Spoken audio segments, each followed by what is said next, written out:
Hey, on this episode, we are going to be covering, can owners get top dollar exit offers just by focusing on the client experience, and how to give yourself a raise if you're a practice owner, how to give yourself a raise in the next 3 months. Then, using the same approach, the same type of system, how to grow your net profits of your practice, your physical therapy practice, your healthcare practice, so that you could eventually sell some or all of your practice in the next 3 years or in the timeline that you choose.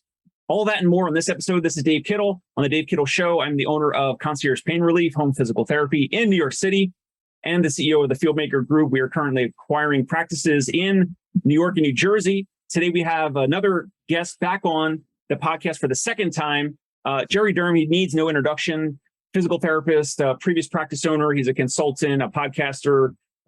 He's helping more physios and practice owners than is even quantified, because he provided a lot of value, a lot of stuff that is out in the open on YouTube, and just full transparency of how he helps folks, and all that and more we're going to cover. So Jerry, first of all, welcome back. Thank you, Dave. How are you? All is well. Thank you. Your Eagles are in first place. Your Phillies are fighting for a playoff spot. It's a good year to be a Philadelphia sports fan. That's right. So, other than sports, because your Giants are kind of fading on the dude. My SF Giants are done, and the way things looked yesterday, so are my Niners. So I'm waiting for the Warriors, dude. I posted yesterday, when do the Warriors start? Well, the pro sports things are nice, but we can't control them. What we can control as physios, as physical therapists, and as practice owners is the patient life cycle, the patient and the client experience. And you and I were riffing behind the scenes in a little bit of a pre-interview about how physical therapists, PTs, OTs, other healthcare practice owners, if they take an approach that is maybe it's outside the box, maybe not, maybe it shouldn't be. But so let me just kick it to you, Jerry. So how can practice owners potentially do better financially, and meaning have more take-home profit after they're serving their community, they're compensating their staff, they're treating their staff well, they're trying to grow their practice, or just continue to serve the individuals of their community? How can those practice owners do better financially with all this stuff that's going on, inflation, and are we in a recession and all that? How can they do better? Can they do better? And if there's a way, if there's a will, there's a way. But what are your thoughts on that? That was kind of like one of the topics I wanted to kick over to. Yeah. I love that opening. Those are good questions. And I want to circle back to what you said before you even asked me that question, is things that are under our control. And I want everybody to understand that this patient life cycle, if you understand your patient's life cycle, right, their journey within your business, you are in full control of this experience. And that was a huge tipping point for me in this journey of helping people to maximize their impact in their community, so it could impact their business in a huge way. That was one of the tipping points when I looked at, well, if I know this person's journey, one patient journey within my business, then I can create the experience, and the experience is this emotional journey through your business. And I tell everybody, people can get our solutions elsewhere. So why will they choose us? So we've got to go away from we've got to go away from selling a solution. Hey, I can help you with your back pain. Well, so can the other 20 or 30 providers. If we're in New York, if we're in Philly, if we're in LA, within 5 miles. So what we're sharing and what we're selling to drive this business is this journey that we are going to take people on to their desired outcome. That's really important. We can control for all that, my friends. I want to double back to what Dave said. So if I get in this mindset of understanding my patient's journey within my business, and then building out an experience. So those are the systems and the processes that manage the touch points as someone is moving through your business, then you will be more successful. You will drive more, right? You'll drive more sales conversion. So your marketing will change. It will be simpler. to manage the sales conversation, the front desk, I want to get scheduled.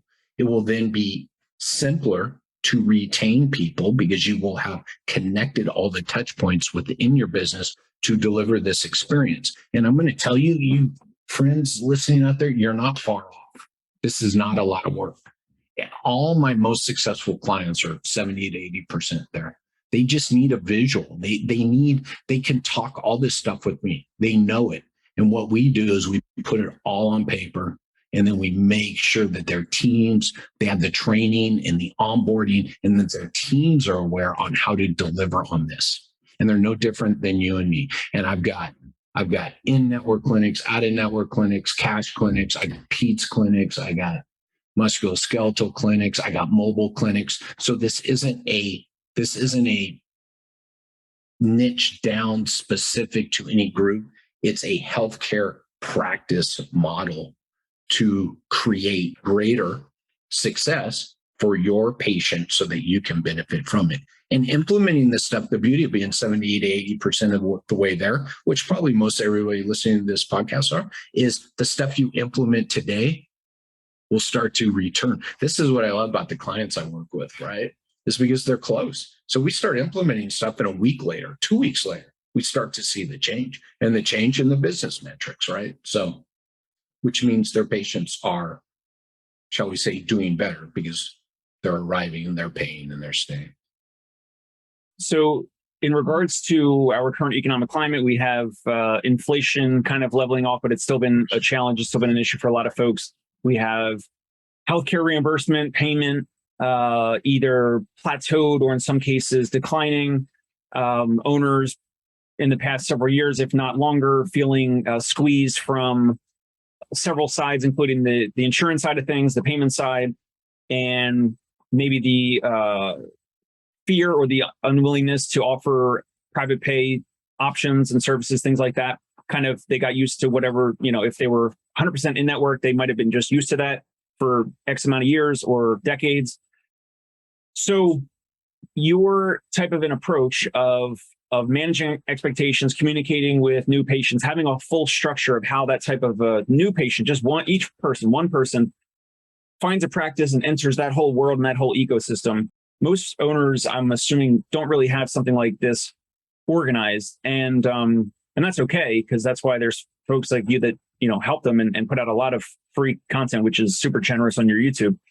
But what are some tangible ways that your type of an approach could help an owner on the short end? So you said 3 months in the pre-interview, 3 months, this owner that thinks this way, acts this way, could find themselves giving themselves a raise. If everything else stays the same, employees' salaries stay the same, their fixed and variable costs in the next 3 months, let's say, are approximately the same, the rent stays the same, everything else is pretty much the same. So an owner that's watching or listening probably wants to hear a little bit more about what are some ways that they could have more profit, more take home in the next 3 months by this type of an approach. What are some tangible ideas or steps to that?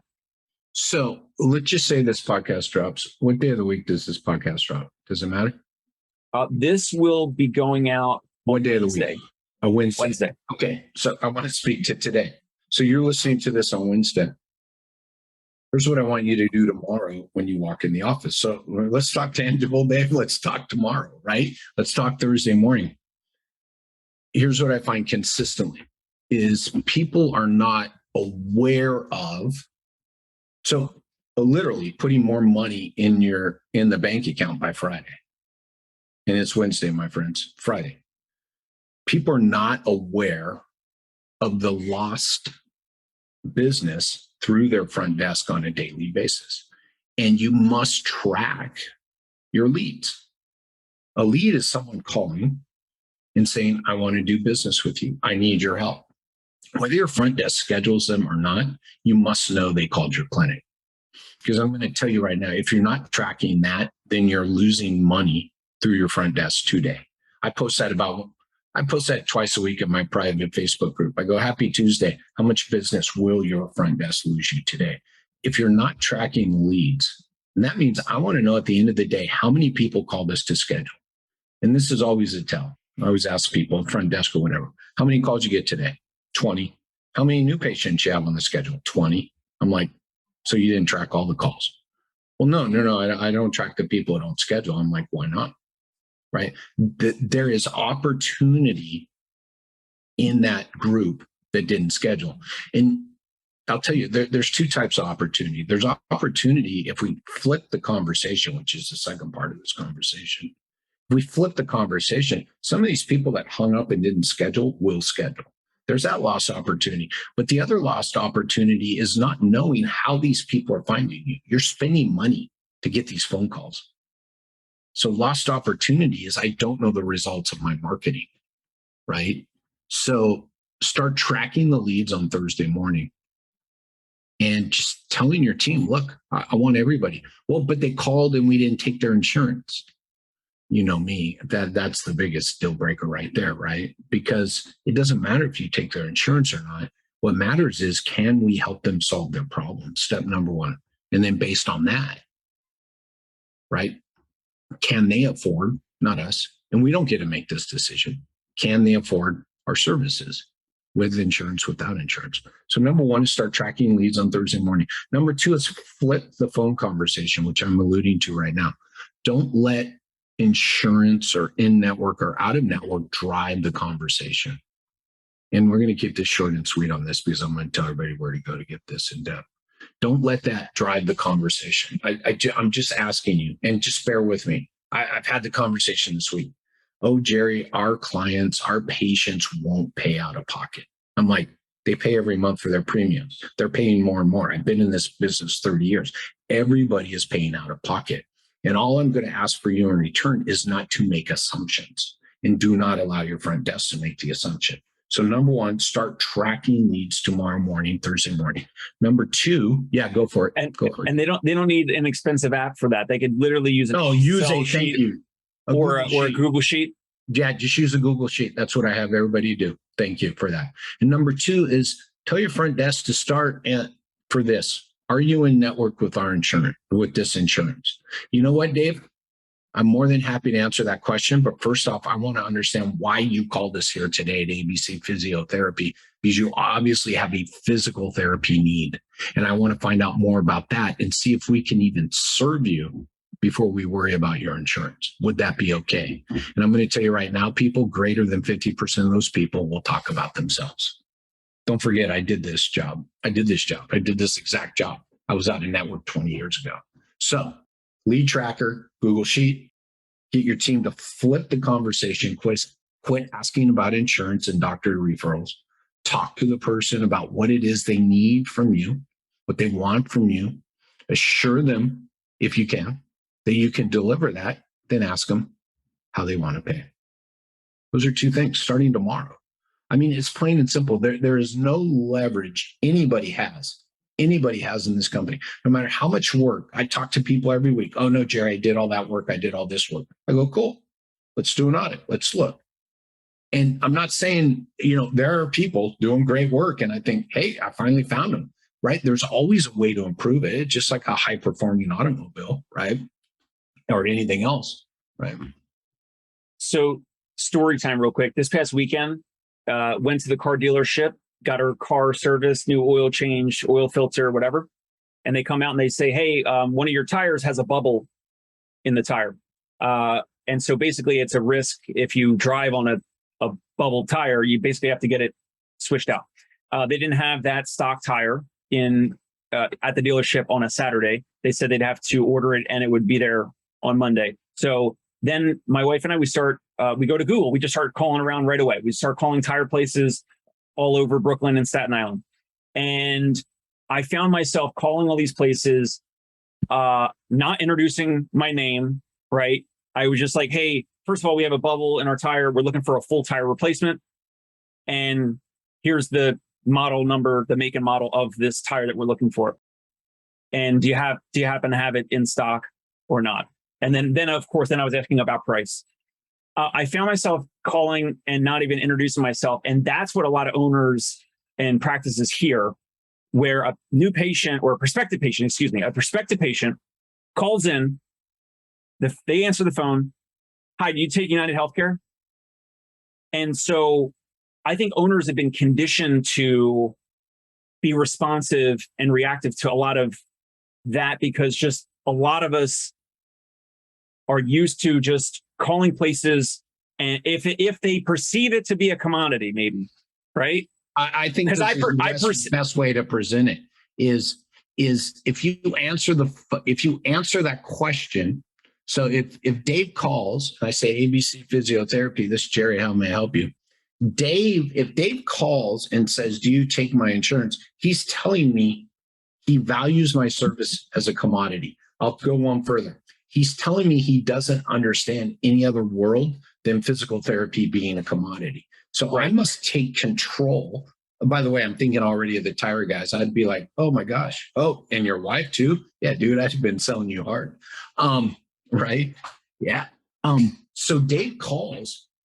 I tell people my favorite call is every front desk person's worst call.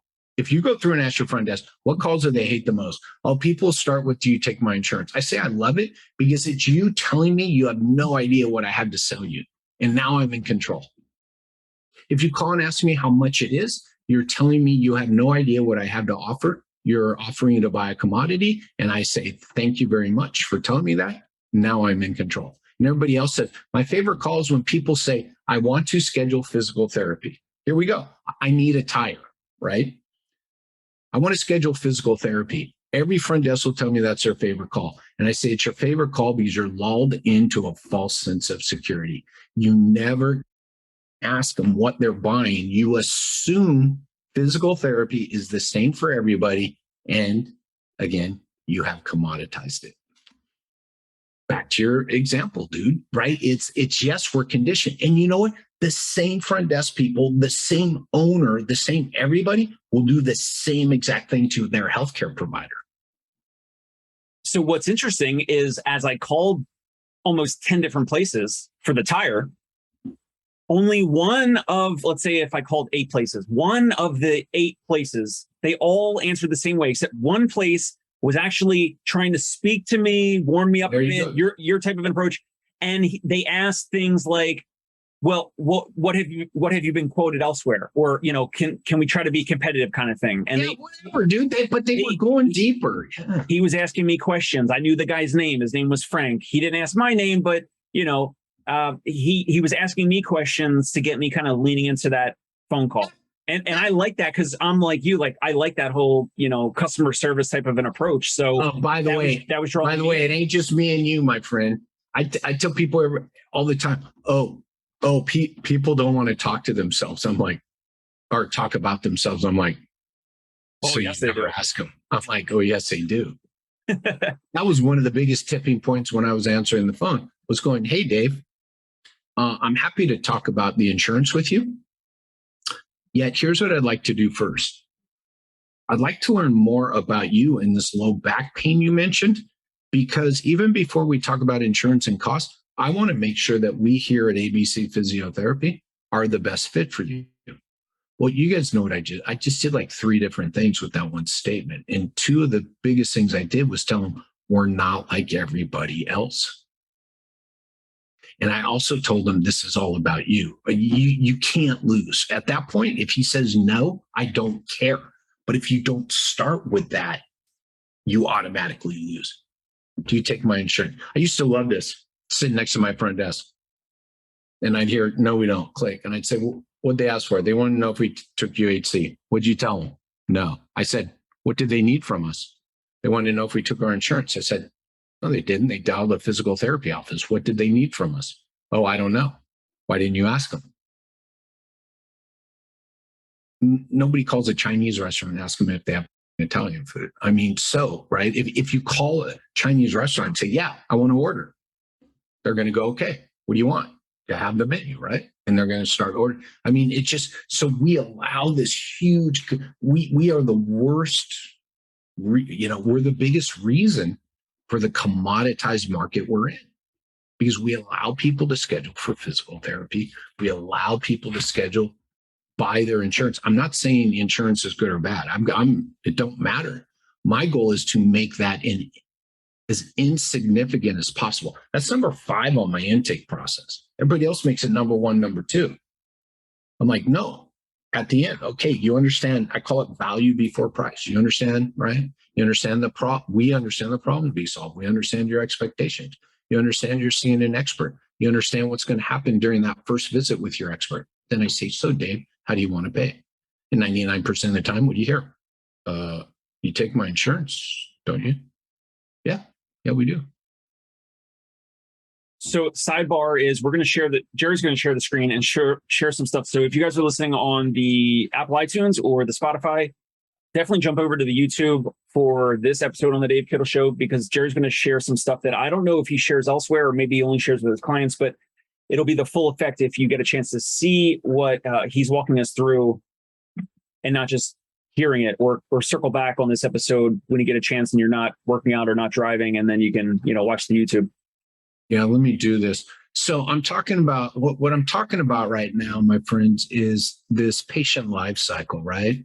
And I want to show you guys what this looks like to you.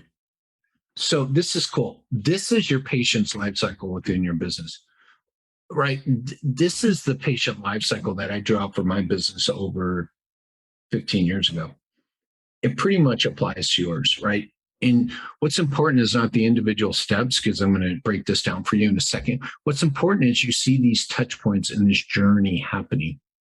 And what I want you to do next, so right, this golden moment is when they call, right? You spend all this time, money, and energy to get new patients, and they call. I nicknamed it the golden moment because I'm like, we sit around all day waiting for this, right? Then we used to do a cost callback. Then we did a welcome call. Then they arrived. Then they met their provider. Then they went through an evaluation. Then they went through a course of care.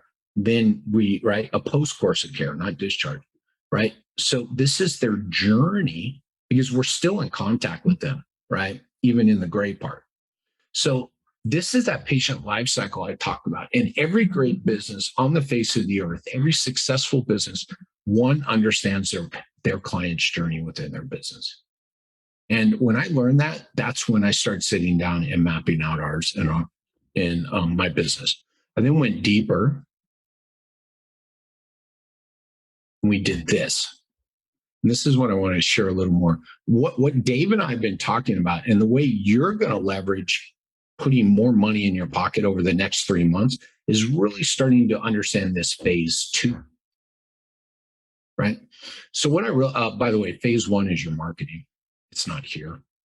This is kind of an old graphic. And literally when I first created this, I kind of forgot about marketing. This graphic's old, but it still applies. This phase 2 is your pre-arrival process. It's that part from your first phone call that we're talking about until they arrive in your business. This is where I spent all my time, money, and energy. This is where I spend the bulk of my time, money, and energy with my clients, because this returns the largest ROI of anything you could possibly do in your business. And I'll go toe to toe with anybody on anything. You can't hire anybody. You can't buy anything. Can't create anything more valuable than the leverage that is available to you during this phase by doing what? They've already said it. Managing in expectations and building trust. So this phase 2, this red phase, is the pre-arrival phase, right? And when we start managing that differently, people arrive differently. I always say people arrive in the manner you prepared them. So if they know they're going to see an expert who's going to deliver on their expectations and is going to take a deeper dive during their evaluation, is going to take them through a hands-on and movement assessment, tell them why they can't get to the gym pain-free, why they're having pain in the morning, and then it's going to sit down with you and give you a plan back to the gym pain-free and out of that morning pain, and they know that before they even arrive. You don't think that person's arriving differently? And by the way, and not dropping off, right? And canceling or no showing, canceling less or not no showing or not canceling at all. So the proof of process here, just so you all know, is first visit arrival. This cancel rate is drop-offs, right? So that this is consistent. And this is how you're going to start pulling more money out of your business on Thursday and Friday, is you're going to start taking these people that are already in the system calling you, right? Maybe already on the schedule, and you're going to start creating greater efficiency. They're going to arrive, pay, and stay at a higher level, right? This, nothing I'm talking about is about increasing a marketing spend, anything. Nothing I've told you is increasing a spend on anything. It's just you time and energy. Sit down with your front desk, get the lead tracker out, flip the conversation, and start managing this red phase. I want to share this other screen with you all. Dave, is that all right? Absolutely. Yep. Okay. I want to show you guys. So think about that red phase and what we're talking about here. And the marketing would be pointing to that golden moment, right? If there was You are correct. Thank you. Phase one, the phase one kind of starting into that circle. You got it. So marketing feeds into the golden moment. Marketing feeds into that. So that marketing is just continually spinning 24/7, 365. Your marketing, your branding programs, all of it. And that feeds into people reaching out. I call it raising their hand. Hey, I see you. Hey, I have a question. Hey, I need some help. Right? That's what marketing leads to. Now, if you guys look at that red phase, think about that red phase and that cycle. This is it broken down more in detail. And this is what I do for my clients too, right? So this initial intake would be like that golden moment, right? And this is the processes and the lead track. Oh, by the way, here it is. I just told you guys, I didn't even realize this, right? I told you guys, get a lead tracker and flip the conversation. Well, the basis, the foundation of this initial intake of this golden moment is a lead tracker and flipping the conversation, right? So, and for my clients, these all link back to the tools. These all link back to videos. So this is a great way for you to have in Google Drive, in your folders, a training, ongoing, right, training and onboarding system to show your front desk how to manage this. Yes, sir. Can I give you Ron Miller's insurance flipping question and get your feedback on it? Because I would just love your feedback since we're recording, and maybe I don't know if you ever heard it. So go ahead, Jerry. You asked me if we take your. Oh, how do you want to pay? I asked you, how do you want to pay? No. You're the patient calling in. You asked me. Oh, yeah. Okay. So you say, so Jerry, how do you want to pay? And I say, well, you take my insurance, don't you? So I'm sorry. So ask me Aetna, United Healthcare, Cigna, just pick one of those and say, do you take this? Okay. Hey, Dave. So I'm wondering now, do you guys take my United Healthcare insurance? Hey, Jerry, we will absolutely cover, speaking about your United Healthcare insurance. Other than your insurance, what else is important to you in regards to your situation? Yeah. So here's what I like to. I would love to get your feedback, whether, I'm not saying I use it, but that was what Ron Miller. So I think, I think that approach works with this context. So rather than, you guys, I mean, we're going to go down a rabbit hole. Everybody knows I can talk for 8 hours on this first phone call because it's the most important. This is what I'm showing you guys. Look at this initial intake, the 5-step process, the lead tracker, right? All this. And look at this. Put them on the schedule, the lead tracker, right? All of this happens at that time. It is the most important. I don't care what anybody says, because anybody wants to tell me that the evaluation is the most important step. I say, take away my work, your front desk team's work, and the way I train them from the process. And yes, it is, but you just put more work downstream on your provider. So I'm telling you, I'm going to set your provider up for so much success that all of them are going to be rock stars, because people are going to arrive in the manner you prepare them. They arrive in a manner ready to arrive, pay, and stay. They arrive in a manner expecting an expert who will take them through an hour-long evaluation, whatever it is, 45 minutes. I mean, this is all you, right? They know what they'll get during that hour, and then they'll know how much it's going to cost. And then that's it, man. So let me go back. I think that's fine if the context is this. You must acknowledge, because I've heard this. You guys know I do secret callers. I listen to calls all long. I love listening to calls. I do it all week long for all my clients. I love listening to calls because I love listening to calls, and I tell everybody, just send me 3 calls. You want good calls, bad calls? Send me 3 calls. You want to know the outcome? No. I just click play and I sit down and listen to the call. We break it down. And the thing is if I acknowledge Dave, right? Everything is about what happened the step before. right? So that in and of itself, it's neither good nor bad. That's what I'm saying. There's got to be context. Also, because some prospective patients might get irritated if you didn't acknowledge them, dude. You didn't fully acknowledge them, and you're responding to their question with a question. There you go. So here's something that we've done with our practice, which I would love to hear your feedback on this, which is when I was doing the callbacks, or anyone on my team that's doing, so on the front end, it's like a receptionist or answering service. So it's not as great as refined as your process right now. 24/7 answering service if there's no receptionist answering. So we at least capture the person's a little bit of their information, but it doesn't really ask about their situation. We're talking about healthcare, dude. Someone answered the phone. That's a win. Exactly. So now we capture that prospective patient's information. Someone on my team does the call back. So we're calling the prospective patient back in 5, 10, 15 minutes or a little bit longer. And when someone on my team does the call back, what we found to be successful is if we say the word insurance and payment first, we control the rest of the whole phone call. And I'll say, okay, so Jerry, I know you called in, you were asking about your Aetna insurance. We're definitely going to cover your insurance and cost per visit and potential logistics if we decide to move forward. Before we get to that, though, we need to make sure that you're the right fit for us and that we're the right fit for you. And so, now tell me a little bit of what's going on and tell me why you're reaching out for potential help or treatment.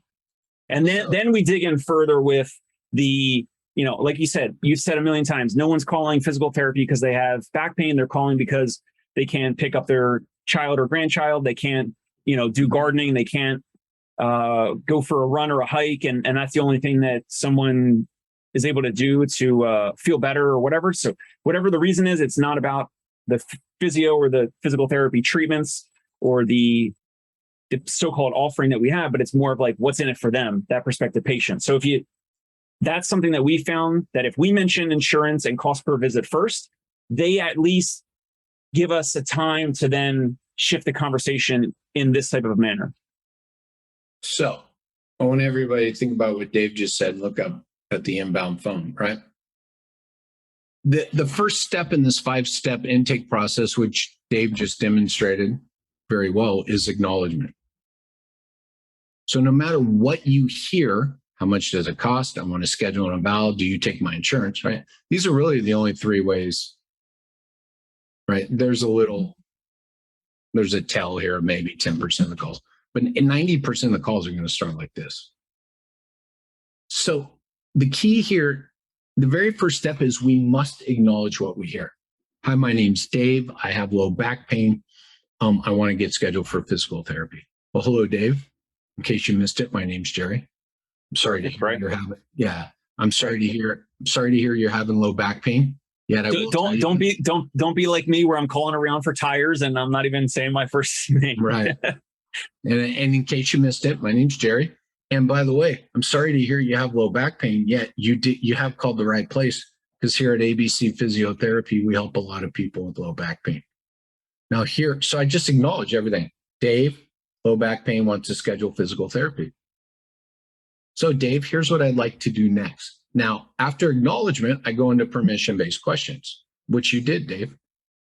Here's what I'd like to do next, Dave, is I'd like to learn more about you and what's going on with this low back pain. What has led you?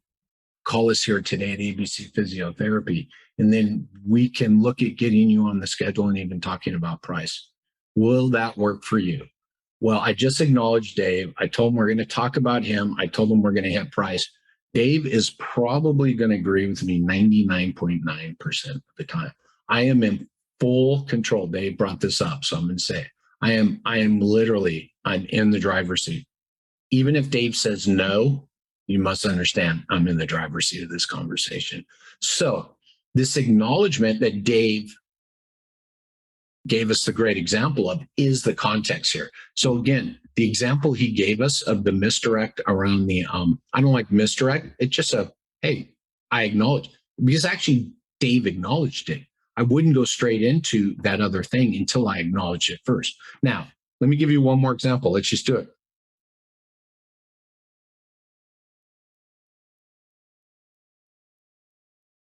Hello, my name's Dave. I have low back pain. I want to get scheduled and I'm wondering if you take my insurance. Hello, Dave. In case you missed it, my name's Jerry.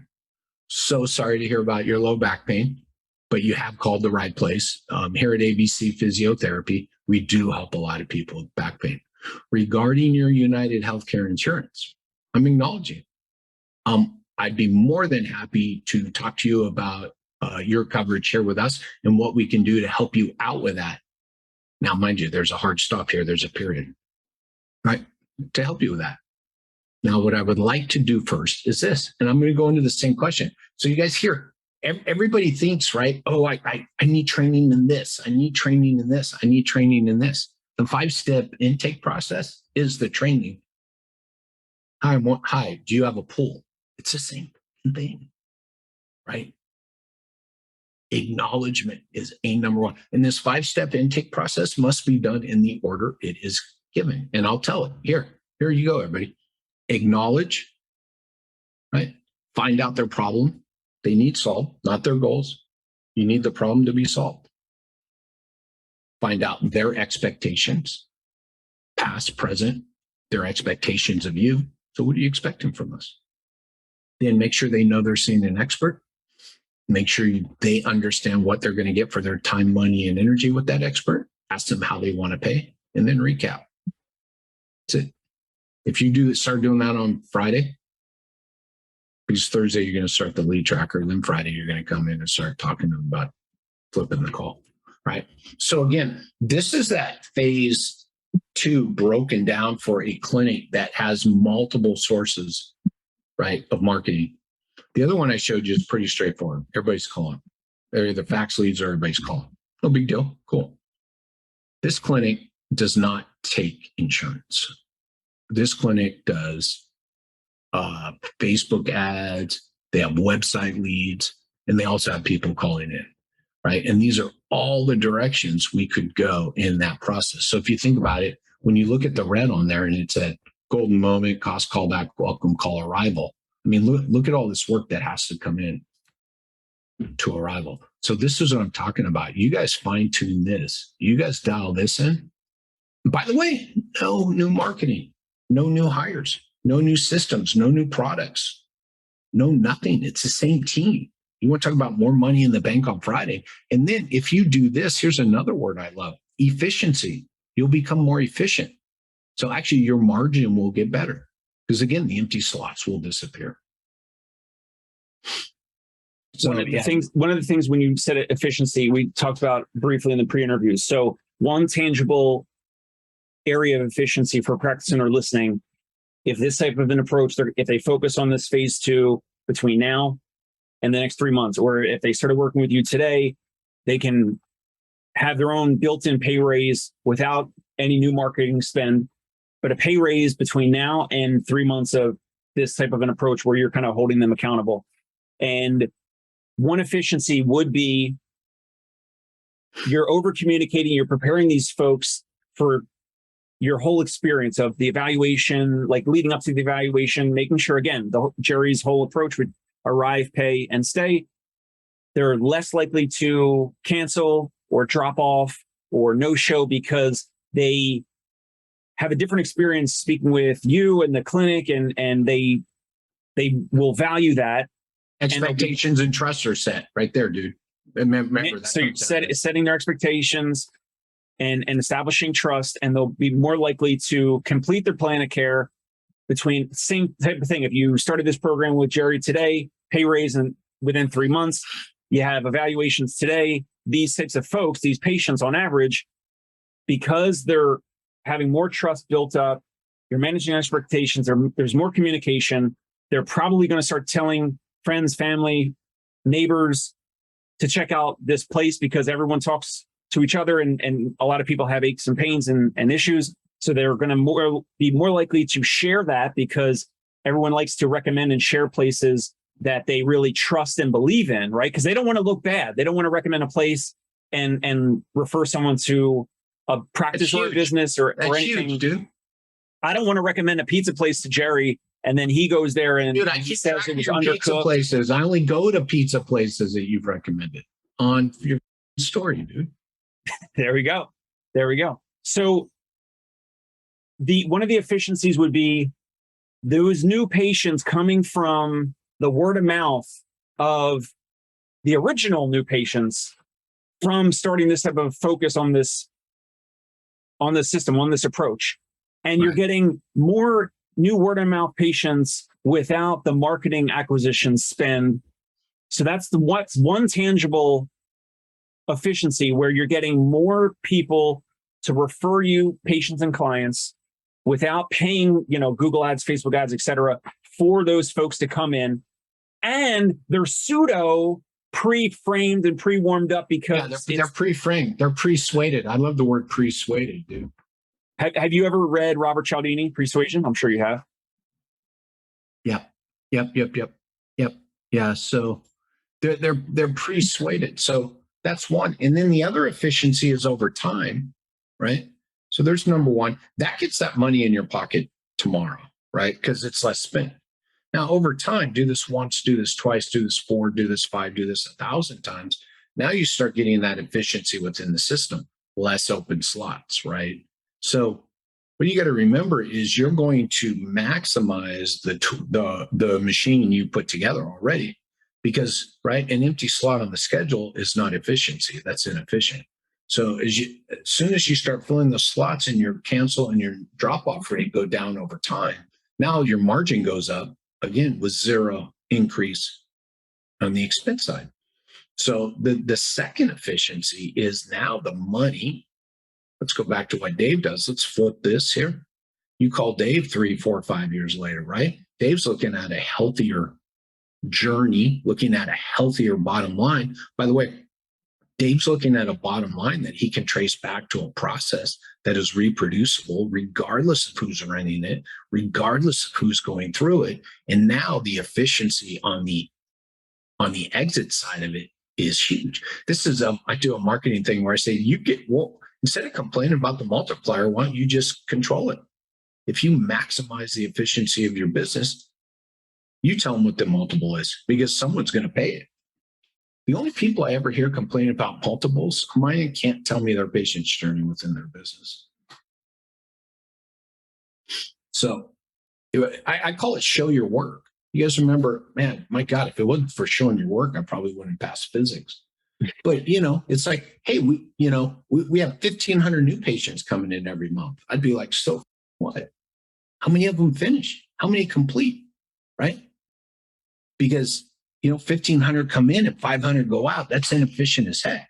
Who's going to buy that and give you a multiple? There's no multiple in that, because Dave's going to have to come in and create these systems. Here's the other big dirty secret, right? I'm pitching Dave to buy clinics who aren't doing this and saying, Dave, I'll come in and help you guys set this up in 3 months. Let's pull all the money out that you guys just saved. Right? Which is something you and I discussed before, which is either you, Mr. or Mrs. Practice Owner, either you do this now or in the next several months or years, or some buyer like us will want to do it. Or they come in. Do it, meaning manage this potential leaky bucket, if that's the case. Yeah. And Dave comes in, pays you for the work you've done. And if you haven't done this, you're going to get less. And then Dave comes to me and says, Jerry, okay, let's build this out. I bring them what I just showed you guys. So let's do it. And they start getting a bigger ROI on the dollar they spent. They start pulling all the money out of your business that you could have been pulling out by doing the same process. This is why this thing is it's a win-win. And I don't mean work with me. I'm talking, you understand, go to my YouTube page. I've got a 13-part, I think part 6 rolls out this week. I got a 13-part art and science of selling in healthcare YouTube series. Number 6 comes out this week. You guys listen to this, it'll break down everything I've told you into very manageable and doable and actionable things. Dave was kind to mention all my stuff that's out there. I have more pride on my YouTube page because I'm like, it's all there. It's all there. It's all there. Everything everybody pays me for is there. Really quick, the channel is Jerry Durham PT. If they type that into YouTube, they'll find it. Yeah, and just go, by the way, if you start at the beginning, you'll see it says number 6, and the last 6 are part of that series. I think I did maybe 1 or 2 other series. I did like a series of 3, but this is the longest running one, and it's going right now. go back to number one. Watch it from the beginning because there is context and value in watching it in order. And that's the way I set it up, was to keep building, go from really high level, get down in the weeds, and then we came back up again. And it'll walk you through all of this, talk you through all of this. And it's actionable as hell. And by the way, some of those videos are 8 minutes, some are 24 minutes. Nothing's, I could do 8-hour videos all along and nobody would watch them. Right. So I tried to squeeze them down and deliver that value in each episode. So I want to circle back, because if there's a therapy practice owners that are listening, so let's circle back. What's in it for them? So in the short term, it's more in the bottom line, more take home money in the next 3 to 6 months. Easy, dude. Focusing on this. And then any owner that's listening, if they're ever interested in selling some or all their practice, you can get whatever you believe to be top dollar.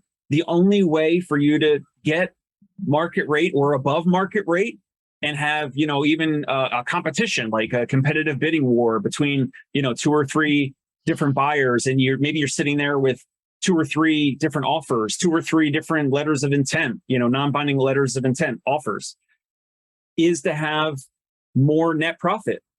So, and then you're going to get a multiple, to simplify the process, you'll get a multiple, times 3 or times 4 or times 5.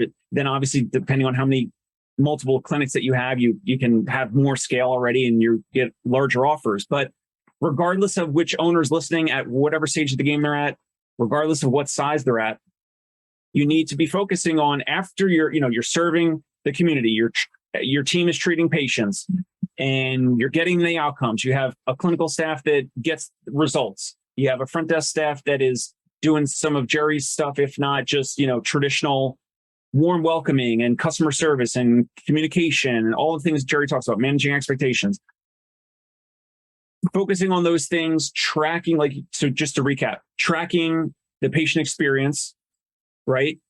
Making sure there's not a leaky bucket, that there's not a significant amount of drop-offs and cancels and no-shows. And if you're doing all those things, if you're tracking all that, then you're growing your net profits of your practice. So that if that amount grows, you're going to get a multiple of that dollar amount. And the bigger that net profit chunk is, then the EBITDA, the multiplier of that can be larger. And so to kind of bring everything back into effect, it's if you're focusing on that and you're able to actually put it into action, you're executing on that.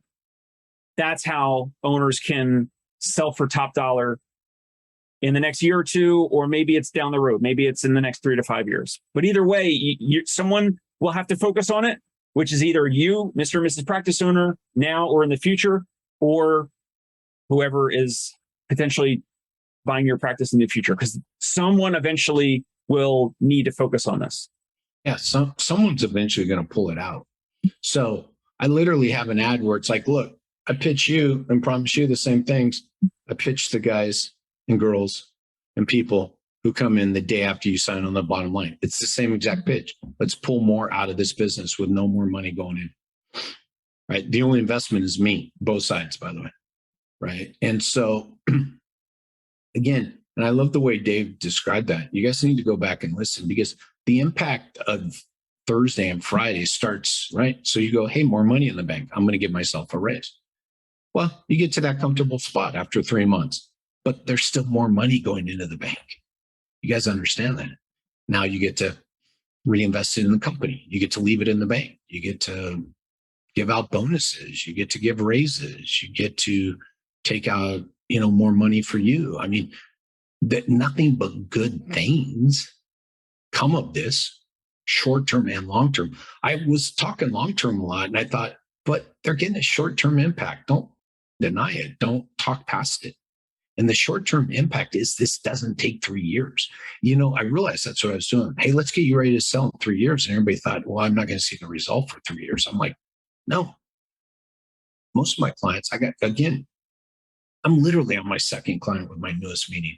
The stuff we worked through and the impact we had together sitting and brainstorming, he's got He's got a literally got off the phone 12 hours later, goes, yeah, I called the broker and told him we're renting that new place because we ran the numbers. We saw the impact. We saw the impact of what he could do. They've done a lot of the work that I showed you guys. He didn't have the capacity, right? And so one phone call, 12 hours later, yep, I signed the letter of intent for rental on the new building.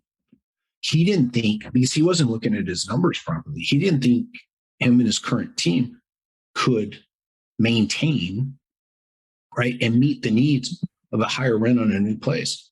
And we got together and we ran all the numbers, dude. So that was an owner looking to open up like the next location, or they were moving into a larger space, or what? Yeah, a larger space for growth. So right, he's got PTs, he's got another one in the funnel. And it was actually, it was real funny. Didn't understand the value of increasing the capacity in this new space. It was so fearful that they couldn't accommodate the rent. And when we ran the numbers, I went, not only can you accommodate the rent, but look at the impact you don't even have to hire anybody to get this impact, which was what we're talking about right now, right? And we're working on, don't get me wrong, yet I've already worked with this front desk team. So they're already delivering a lot of what we're talking about. Now we're going back in this last 70, right? I just said 20, 30%. Dude, the numbers are ginormous. His overhead is so low. The numbers, I made him run him like 3 times. I'm like, this can't be right. This can't be right. No, let's go back and look at this. I'm like, oh, this is right, dude. And I just said to him, we ended the call with, I'm like, so you do what you need to do. 12 hours later, we signed the letter of intent for the new space.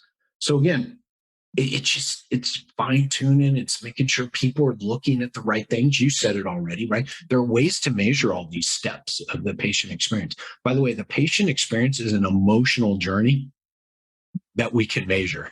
So don't think it's all subjective and it's about Disneyland and feeling good. It baffles me that everybody says the Disney experience and nobody ever talks about the metrics and the reproducibility. They talk about the friendliness and the fun and all this stuff. And I'm like, no, sorry, folks. That's a byproduct of what Disneyland does, right? To get the outcome they want of their process. Do some of your best clients or top clients, do they have a person just answering the phone to go through the patient experience conversation and then a separate person physically in the clinics, like taking co-pays and scheduling? Did they have or did they go to it, Dave? That's the question. They do now. The bulk of them do. So, and it's not black and white. So I've got some people, right? They just took that person from the front desk that they identified and moved them to the back of the office. Yeah. Yeah. So yeah, some of them don't have the space. So you know what we literally did? We created a space in the front office where their back is to the room. And they're answering the phone. So they're not making eye contact with everybody. And there are people at the front desk. So we gave this person, created a space and created this area where they could do the job that they were going to be most successful at. So yeah. And really, and again, we're back to efficiency again, right? So just to confirm, so you're saying that potentially if you have the team and it's 2 different individuals. It has to be. Yeah, your face of the company manages the golden moment. Sorry. And that's the voice of the company. Sorry. The voice of the company manages the golden moment. They're the person that's doing the 5-step intake process. That's right. That second model I pulled up, they're leading people through. Are they scheduled eval? Are they a 15-minute phone consult? Where am I taking them through to? Right. It's my job. The voice of the company owns patient arrival. And do you have clients where that individual works remotely? Like they could work in a different city or state. I mean, now with this whole work from home and post-COVID era. Yeah. And I don't know the pros and cons of that. I mean, obviously it's great to have someone in the office where they kind of see where the patients end up with, physically getting treatment and all that coming into the office, but they don't necessarily have to work in the office, right? No. And actually for a lot of people, I encourage it because I think I'm going to tell you this right now. I've never, ever, I lied. One clinic I've worked with, I said, you got to fire your front desk person. I've never gone in anywhere and told them to fire. We move people around because they had 2, 3, 4 people. So there was someone there who's better on the phone that we could leverage for this. But for those who weren't and filling out and they're starting to get maxed on space, I'm like, I actually have a job posting for a front desk virtual voice of the company that reads like a sales ad, but is for a front desk person in a healthcare office, right? And then the objectives, everything, right? And it's easy enough. Everybody, it's so funny how everybody gets so worried about. I'm like, this person's going to make you more money. It's easy enough to set up the KPIs, a phone system to track how long they're on the phone. And I'm just going to throw this out there as a little caveat, but I don't want to go down this rabbit hole. If you don't know how much a new patient is worth to your company, then all this is going to be too expensive and you're never going to make the change you need to make to actually make your business valuable, to pull the money out of it today or to make it valuable for yourself. And I'm going to be more than happy to come up with Dave and help him out for 6 months to then implement what should have been implemented years ago. But if you look at a new patient as a replaceable commodity at $100 a visit, you will lose 100% of the time. If you look at that as your average course, I'm going to make up easy numbers. And a course of care is $1,000. My front desk people knew every time they picked up the phone and heard, I need to get scheduled, they were in control of whether the business was going to make $1,000 or lose $1,000 at that moment in time. You want to talk about some pressure on front desk people, on someone who's just telling people to get scheduled and is moving people off a wait list. So yeah, so I want to find the best person and I want to give them the space to do that. I've got people going, but wait, we're going to pay them for 8 hours, but how much are we paying them? What are they going to do the rest of the time? I'm like, how much is it? I've had people come at me, oh, a new patient's worth $2,400. I'm like, what's your conversion rate currently? Right? Oh, it's 50%. I'm like, so let's do some math. I said, if I increase your conversion rate by 10%, let's say 100 calls, 10 people, it's another $20,000 a month. Do you really care what they're doing in between phone calls if they bring you another $20,000 a month at $20 an hour? I'm going to let that one hang because it happens every week. I'm like, how much a new patient worth? I'm like, so if they increase your conversion, by the way, the people I'm working at, 5, 10%, 15% is ginormous numbers. I just worked with a group or pitched a group, I should say. A 9% change was 7 figures, dude. So I'm just sitting there going, I think I'm done talking. I'm like, I can get this up. But by the way, I can get it up 9%. This is money in the business. These are people calling the office already. So right. So if we think of this as and I won't do business with anybody who says the front desk is a non-revenue generating position, and we'll stick to it. I mean, we all did. I did for 10 years. But if you don't believe that they're the entry point to the business and that they're going to put more people on the schedule who are pay and stay, no. And they're doing the volume play and they're going to get their multiplier out of their number of clinics. But you know what's funny? My world is to move into these clinics and immediately establish these front desk people, the people answering the phone, as the key component they are, and then building out a bonus program for them. And then showing the owner slowly but surely that the trickle down and right for the rest of the team.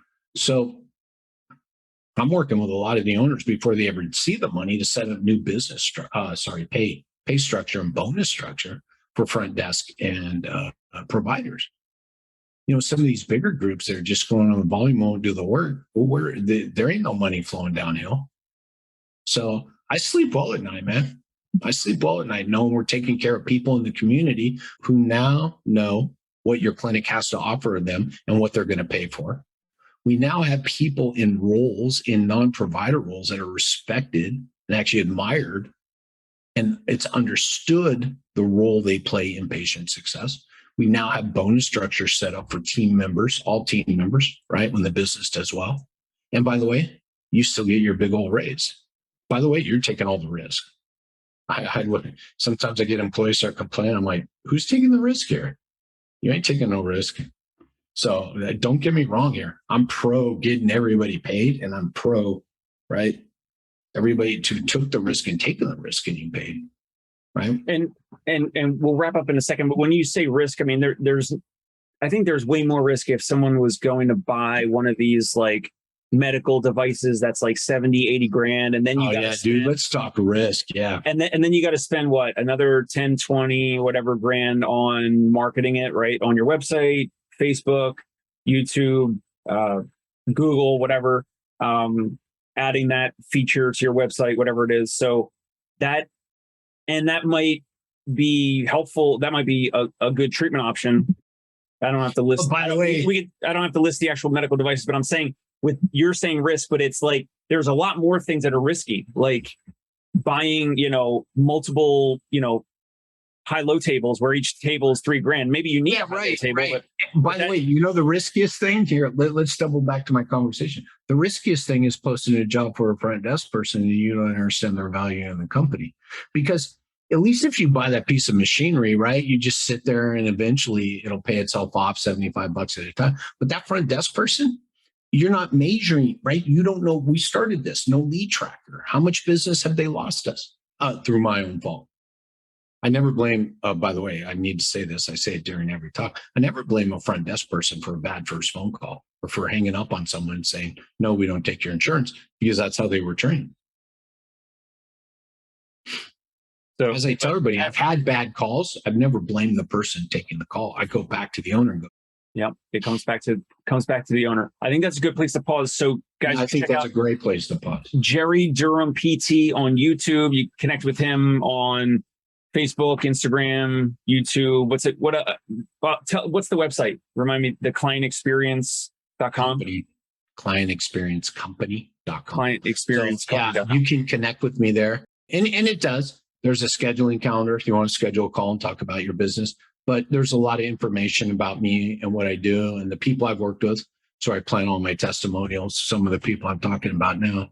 We've got a whole new group of testimonials coming up. Investing a lot of time and energy into that. Clientexperiencecompany.com. And I think the best place to go to just be in the know every day is Instagram right now. And then if you go into my bio on Instagram, there's a link tree there. You can get to my podcast.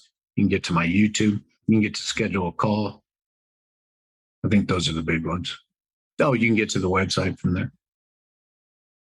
Perfect. We'll share that in the show notes. Jerry, thank you so much for your time. It was awesome. Great conversation as always, Dave. Excellent. Thank you, guys. If you find this valuable, what we want you to do is share it with one owner colleague.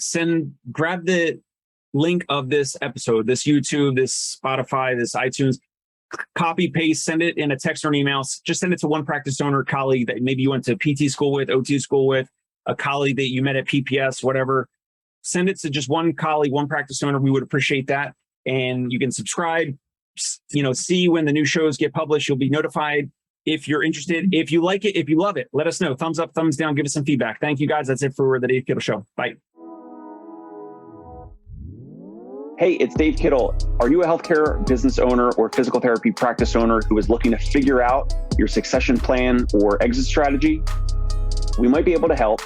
And in fact, we may be interested in acquiring your practice. If you're interested, you can reach out to me. Shoot me an email at dave@conciergepainrelief.com. That's DAVE@CONCIERGE painrelief.com. Or you can call me at any time, 646-781-8884.